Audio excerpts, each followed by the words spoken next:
महाराष्ट्राला हादरवणारी बातमी समोर आली आहे. उपमुख्यमंत्री आणि धडाडीचे नेते म्हणून ओळख असणारे अजित पवार यांचा विमान अपघातामध्ये मृत्यू झाला आहे. आज सकाळी बारामतीमध्ये झालेल्या विमान अपघातामध्ये अजित पवारांसह 5 जणांचा मृत्यू झाला. जिल्हा परिषदेच्या निवडणुकीच्या पार्श्वभूमीवर आज बारामतीमध्ये अजित पवार यांच्या 4 सभा होत्या. या सभांसाठी ते सकाळीच नेहमीप्रमाणे लवकर बाहेर पडले होते. मुंबईहून बारामतीसाठी आज सकाळी विमान निघालं होतं. या दरम्यान लँडिंग दरम्यान बारामतीमध्ये विमानाचा अपघात झाला. यावेळी अजित पवारांसह अन्य 6 जण देखील विमानात होते. परंतु विमानाचा अपघात इतका भीषण होता की अजित पवारांसह 5 जणांचा मृत्यू झाला. विमान अपघातानंतर ज्या ठिकाणी अपघात झाला त्या ठिकाणाचे फोटो आणि व्हिडिओही समोर आले आहेत.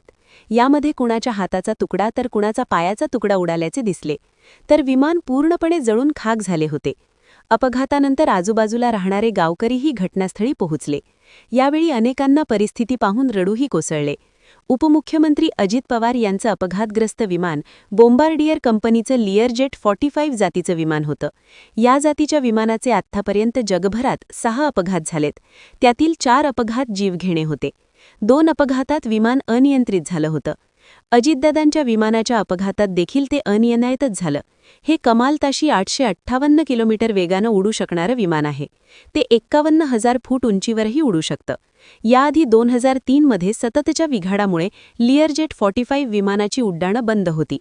अजित पवारांच्या विमानाचा अपघात झाला त्या ठिकाणचे प्रत्यक्षदर्शीने धक्कादायक माहिती दिली आहे. पहिल्यांदा विमान वरून गेलं, त्यानंतर गावातून खालून विमान येत होतं. नंतर विमान फिरलं आणि खाली जमिनीला लागलं तेव्हा मोठा स्फोट झाला. स्फोट झाल्यानंतर आमच्या घरापर्यंत विमानाचे तुकडे उडाले.